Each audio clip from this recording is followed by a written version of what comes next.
All right, guys, welcome to this episode of What's Your Range. Today's a little bit of a different episode. I'm Dane Carlson here, one of the producers with Wedge Golf that's kind of helping produce the podcast. And we just wanted to sit down here with Shea and talk a little bit about what it is we're trying to build with this podcast, what the ideas are, and kind of give you a history as to who Shea is, who I am, and what it is we're trying to build.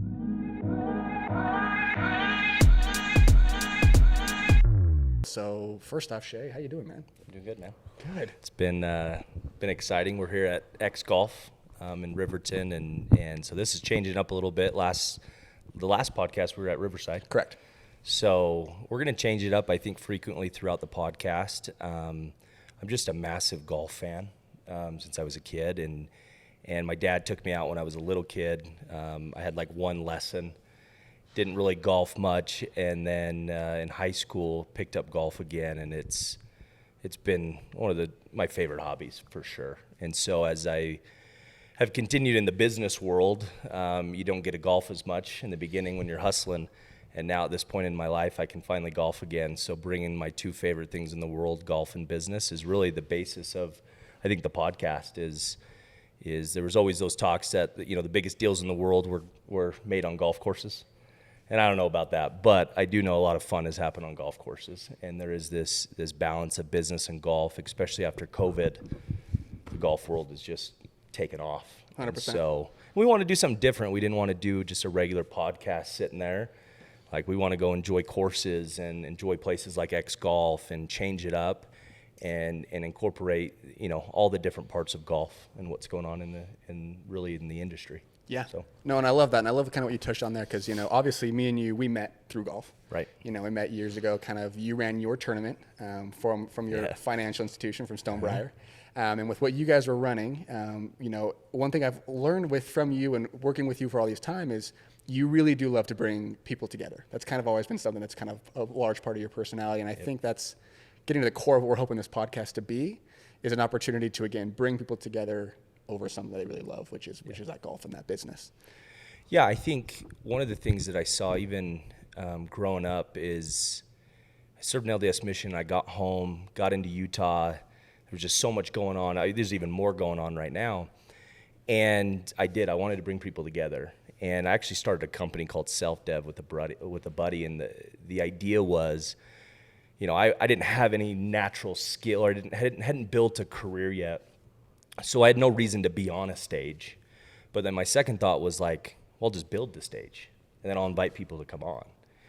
And I always believed in that. Obviously, it's taken me a long time to put things together, to do more things like that, but I love bringing people together. I've learned so much from mentorship.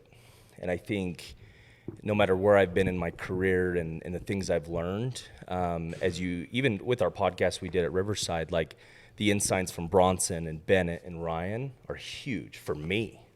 Like, I learned a lot on camera, off camera from these guys. And that's what it's about. It's putting people in the room. This podcast gives a good reason for people to come in and come do fun stuff. But it's more importantly to get some insights and share stories. I think the biggest thing, share stories. Yeah, no, 100%.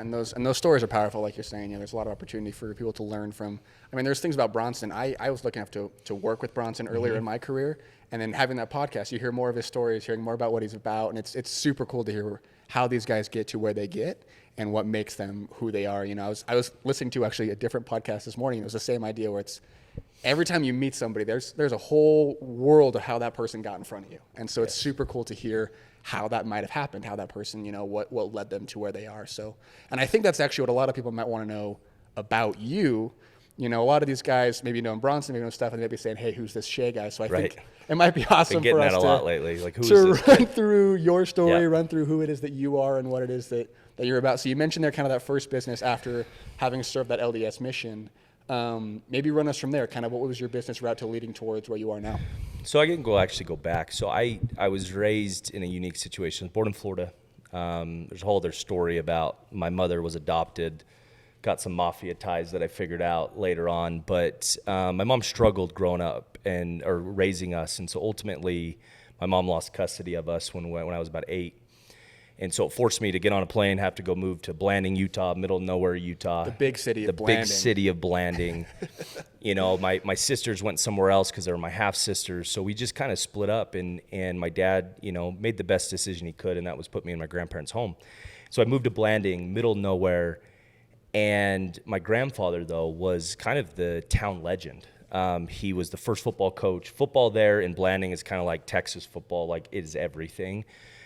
And so what's interesting about the golf side of it is so I grew up kind of in his shadow in a good way. Like everyone knew me and I knew nobody because they knew I was, you know, Morris's grandson. And so he was golfing at that time. He was retired. But I was actually playing football, and there was 2 Pee Wee football teams, and my buddy Cameron was one quarterback and I was the other quarterback, and he was obviously better than I was. He's 6'6", played college with Austin Eckler. He was by far there. And so I was going into my sophomore year. And this is kind of a little bit of the golf side too, before we get into business, is I picked up golf my sophomore year, going into my sophomore year. That summer, played a ton and loved it. And as football got closer, I was just dreading to go back to boot camp. But I was so afraid to tell my grandfather that I wasn't going to play football. Like, he was the first football coach. I'm the last kid of the generations coming through. And so, but I got the guts to tell him. And he said, well, what are you going to do if you're not going to play football? And I said, well, I'm going to golf. And within a day, he became the assistant golf coach. And me and him got to golf for 3 years straight. That's incredible. He was pumped. He was pumped that I was playing golf, and we got to golf all the time. So he just passed away about a month ago. But that's really where I started to love the game of golf, was playing with my grandpa, playing with my friends. And so anyway, so I end up getting on a mission, get home. Obviously, you can't just golf for a living. I wasn't good enough to do that. So I get in the business world, and I get into this, door-to-door industry. You get off an LDS mission, you go knock doors. That's what you do. And so I did that for a summer, didn't love it, but it made good money. So did that. That summer, went back to school at UVU, and I get offered a job to work kind of part-time at a solar company, not doing sales, just doing customer service. And I did that until I was going to school, and my dad got sick. He had heart problems, and he ended up having heart surgery. Oh, wow. And it kind of changed everything, because I had to kind of be a caretaker. And so I decided to just drop out of school that semester. It was early enough in the semester that I could just kind of drop out and not have to pay for it. So I dropped out, and I kind of took care of him for a little bit. My family did. And, serendipity, I guess, the opportunity came as the owner of the solar company said, hey, well, now that your dad's fine and you don't have school, we're looking to expand to Texas. And you had some door-to-door background, some sales background. Would you be interested in going out to San Antonio and being our manager out there and building the office? And base salary, big base salary, we'll pay for everything, plus commission on top of it. And I was like, yeah, let's do it. I mean, that feels like a turning point moment. I mean, were you your college dropout at that point? Mm-hmm. I mean, not a huge amount of sales experience. Nope. What led them to trust you in that role? I mean, I was there for 4 or 5 months, I think, working, and it was small at the time. It was very small. There was just a handful of us. And I think over time, as they were having conversations, even though I was doing more customer service, dealing with salespeople, I think naturally I started to give advice and, hey, well, you can do this and that. And honestly, they just needed somebody. Needed a buyer. And I knew the systems. I knew everything. And so they were just like, hey, go out there, start an office. We'll bring a sales closer in, so you build the lead knocking team and run the kind of the organization. We'll hire some closers, and we'll do that. And that ended up being about 2 years of my life, opening up offices in San Antonio, then Austin, then South Carolina. Then I made a switch to a different company, same industry, went back, San Antonio, Austin, Charleston, then up in Boston. And then came the pivotal point of, I was a VP of sales, and it wasn't a big company, but I kind of worked my way up. But I started to lose passion. I started to lose, there was no way I could continue to do this. Was it in the company, the process, the product? Yeah, I think all of it. I think it's not something that I could live in every single day. It was a platform for me to build. To grow, to get a title, to Do you feel like you excel. noticed it at the time? Say it again. Like you noticed it as a stepping stone at the time? Yeah, I actually did.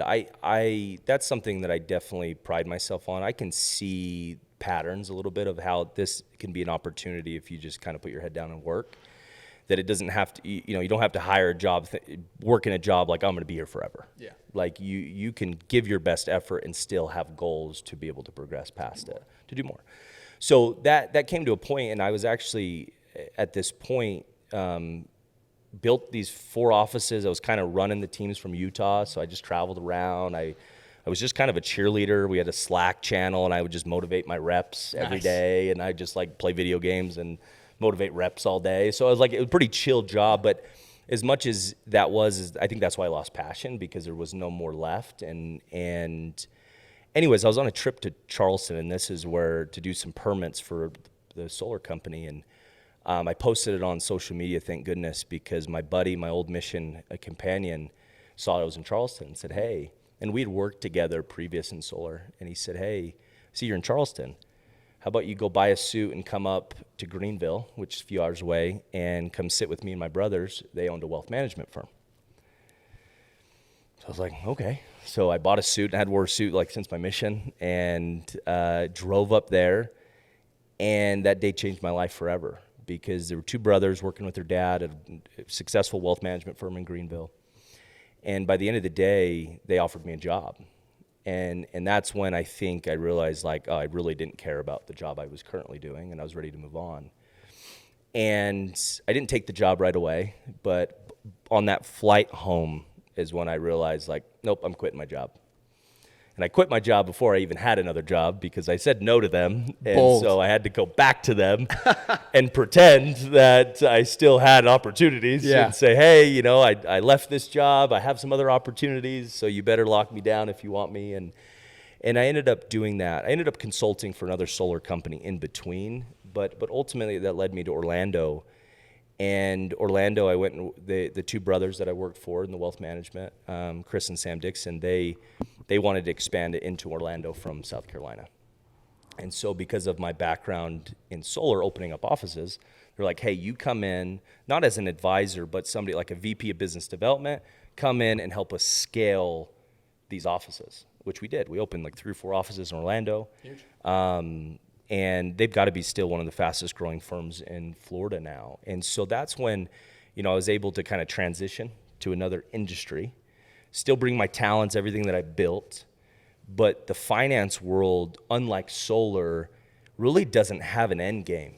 There's just always more that you can do. Solar is you get up to the top and you're like, well, the next is owning the solar company. That's it. That's where I was. You peaked. And there was a lot of people better at it than I was. But in finance, there's never ending. There's so many levels of finance and different ways to work in the industry. And so I think that's why, even with my ADHD, wealth management and finances is it's an awesome place, because it never feels like there's always more. There's always more I can do. And so it keeps me interested a lot. So halfway through me working there, helping with business development, I realized, I better start learning how to be an advisor, because that's where more of the opportunity was, not just business development, but being an advisor. Yeah, and that's kind of, I guess, my question for you there is, obviously, you'd had all these life experiences, you'd grown these businesses and stuff. I remember when I was coming out of college, I had a degree that said, I am a marketer. Sure. I am an advertiser. That's what I have studied. That's what I am labeled as. Sure. With you having such kind of a abstract route to where you got, yeah. When you would have at that point in your life identified yourself, what would you have said? I am a blank. What would you have called yourself at that time? Yeah, I think it was hard. I don't know what I would have called myself. I think for most, because of the sales industry, is oh, you're a sales guy. But I hate it. I tell people this. I think people think I'm crazy because I'm pretty good at communication. They're like, oh, you're a good salesman. I'm like, actually, I'm not. I've just learned how, I just work harder. I shouldn't say work harder. I've just learned how to communicate in a way that makes sales easier, but it's not a native thing for me to do. It never was. It was something that I've had to push. Now, I got buddies, individual works for me. He's a purebred salesman. Yeah. He's competitive. He's like the Kobe Bryant. That's what he does. For me, I was always a connector. I was always a networker.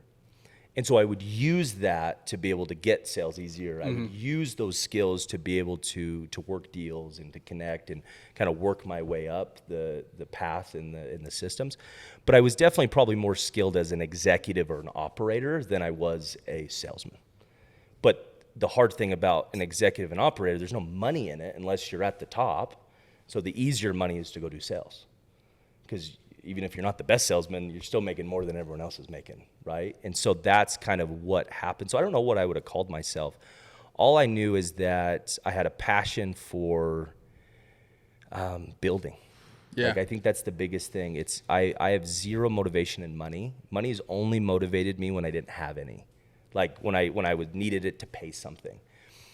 But I understand the value and the importance of it. Like, it's absolutely needed, especially having a wife and a kid now. Like, it's absolutely needed, but it's never motivated me. But building something has motivated me. And so people think like, oh, you got all these things going on. I'm like, that's because it keeps me excited. And so I don't know. I think at that point, I don't know what I would have called myself, but I do know that I did have a vision of building companies. That's what I wanted to do. Oxford with the Dixons was that opportunity where I had the chance to build a company without taking the risk. And not many people get that opportunity. And those two brothers gave me that opportunity to step in and be their right hand. Didn't own anything of it, but they let me be in every meeting. They let me be in every decision. And I was able to help them, and they helped me in building that company. Yeah. And that's, I was telling somebody yesterday, like I owe them a lot.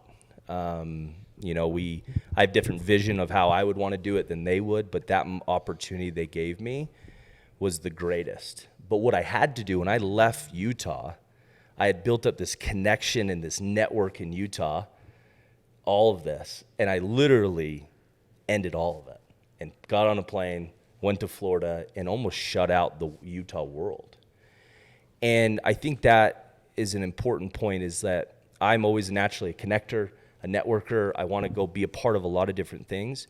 But that point in my life, and this would be advice I give to people, is you have to spend time building a skill. And sometimes that's saying no to all of those other things. They're maybe not distractions, but things. And that's what Florida was to me when I moved back, is I shut off being a connector, actually. I kind of shut it off. And I just learned how to be an operator. And I just put my head down and I just worked. And, I went from making six figures to making like $30,000, $40,000 working for these guys, picking up their Chick-fil-A. Like, I took a step down, but working with them, I saw an upside that I couldn't see anywhere else. And so I was like, I'll take a step back because I'm going to have an opportunity to help build this business and learn so much so that I can, eventually go build my own. Yeah, so. And that's kind of what the next step was, right? Like, after that was all done, after you hear that, you'd realize kind of your point there. I mean, if I remember the timeline right, that's kind of then next where you step into building Stonebriar. Yeah. No, then the conversations came. I saw where they were going. They were out of that startup phase. They were building a great, great business. And I just felt, finally, I think that connector started coming back out of me. I told my wife this when we got married, because she saw me as the operator in the business, working with the Dixons and doing that. And I'd always tell her, I'm like, hey, there's another part of me that you don't know. And she's like, oh, no, I know that you're good at all this stuff. And I'm like, I promise you don't. Not to the scale. You don't know who I am. And so I felt like it was coming out of me again, like, hey, you got to go do that. And so I had a great partner, Gary, who had met earlier and had been a mentor in kind of finance and in those things. And we had this idea to come back to Utah and to do what I did for Oxford, but come and do my own. And that's what brought me back to Utah, is starting my own wealth management firm and bringing everything that I'd done in Orlando and kind of starting over, but starting it over, my way and in the way that we wanted to build it, especially here in Utah, which is very different than Orlando. And so that's kind of how we got here, is I didn't know that this would be the route. I didn't know this would be the career that I had, but I did know I wanted to build things, and I knew that I had an entrepreneurship spirit about me, but I didn't quite know, if I could be good at it or not. So now I think Oxford was that opportunity for me to learn. And then now a couple years back in Utah, we've been able to scale Stonebriar fast, like very, very fast. And some of the people were like, oh man, how have you done that so quickly? And I'm like, well, it is a new company, but I was doing this before. Like this isn't new, it's a new name and it's my own now, but I was already doing this in Orlando.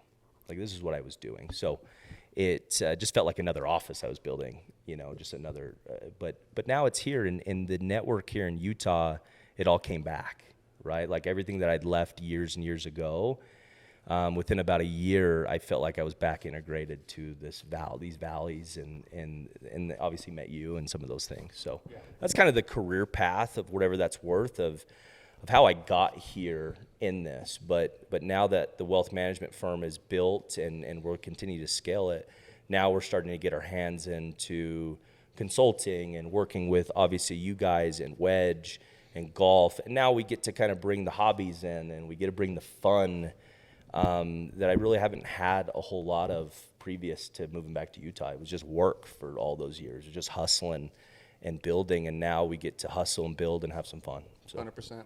Yeah, and that's kind of, it's been awesome to kind of, obviously I'm picking up in this journey, the story you've told here on the latter end, and we're joining up what that can look like. And it's interesting to hear you talk about a time where you weren't a connector. Yeah. Because that's the only Shea I've probably ever known. Sure. I'll tell this story. So a little bit after we'd gotten to know each other, we'd done the tournament together. You invited us out to join. We were at that Tony Finau event. Yep. Tony Finau hosts a top golf event here in Utah every year. Super fun. And I brought my wife out. We're talking to your wife. I think, we'd just seen you. We'd introduced you. I blinked for 2 seconds, and Shea is gone. Yeah. Just gone. And I go up and I find you just chatting up the Finau family, chatting up pretty much anybody you can find. And it's like there's an innate ability within you to need to go chat, connect, talk with other people. And I think to kind of bring it back to the point of why we wanted to start this podcast and to start these chats we're having these opportunities to connect so often. It's almost like we need an opportunity to almost formalize that, but also to create a new platform where we can bring more people into those connections and more people into what we're trying to create, not just with the podcast, but with Stonebriar X, the new venture that, with Jordan Gazdick and all these people that are kind of getting involved, where how can we connect more people? And it's kind of, the famous saying of a rising tides raise all boats, where, hey, we've all got these connections, we've all got these networks. What can we do to bring everyone together? Whether it's just for friendships, for fun, for golf, for whatever, or also to build their businesses, build their opportunities, and to benefit off those connections.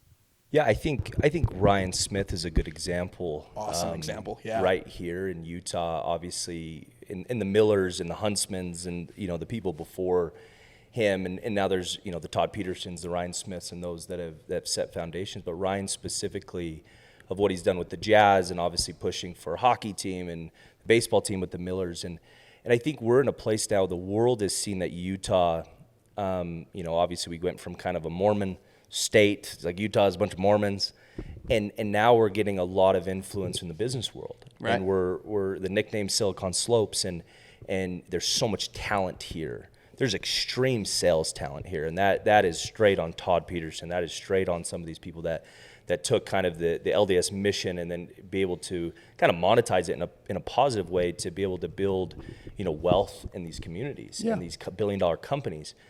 But now we're starting to get operators moving to Utah, which I think is needed. So salesmen are great. Like we need the best salesmen, but we need operators. It was interesting in Florida, and I almost sent this out the other day, but here in Utah, we have, in a good way, some of the best salesmen in the world. But I haven't, even being here 2 years, the ratio to salesman and operator is not the same. Doesn't match. Doesn't match. And so there's a lot of salesmen that are trying to be operators, and maybe they can. We'll see. But in Florida and other places, I felt like I found a lot more operators, but no one knew how to do freaking sales. So it's like this, I think that's one of the great things that we're going to see over the next 5-10 years. We're going to see operators get created. We're also going to see people move here to be able to match. I think that's why these tech companies are thriving, because they've just got these great sales teams that are already pre-trained from knocking doors for 10 years and now can go sell, software. Obviously, we have ups and downs in the market, but it can be a great place. But I think the next part is what Ryan's focusing on is, okay, the business world has attention, but we haven't quite hit the entertainment world. That's still not a place that Utah, like people aren't, people are still kind of like, oh, we're going to go play the Jazz, or we got to, that is a needed step, is the entertainment world. And I think Ryan is not obviously the business world too. He's dominate there, but to come in and say, hey, the Jazz are important. Hey, Real Salt Lake's important. Hey, hockey team's important. A baseball team's important. UFC just hosted here for second time. Awesome event. Pay-per-view, and we hosted a group with the Attorney General, and it was awesome. But the entertainment world's needed, and it will help then the businesses as well. So that's, I think, some of this too with the golf world, which kind of sits in the athletics, the business, the entertainment world. It's that bridge. It's that bridge, and it brings people together. And Utah, I will say this, man, Utah has some of the best golf in the world. Like, I lived in Florida. I played those nice courses, and some of those beach courses are great. But it's funner to play golf here. The weather's nicer. You're not sweating, and the clubs aren't falling out of your hand like it is in Florida. Like, it's just, we were up at Wasatch. You play the mountain course. I think it's one of the beautiful. I played Red Ledges last week. Like, there are some of the greatest courses in the world that are sitting right here. And so we want it to be a place where people can come. And I think this podcast is a way to connect people, a way to whether it's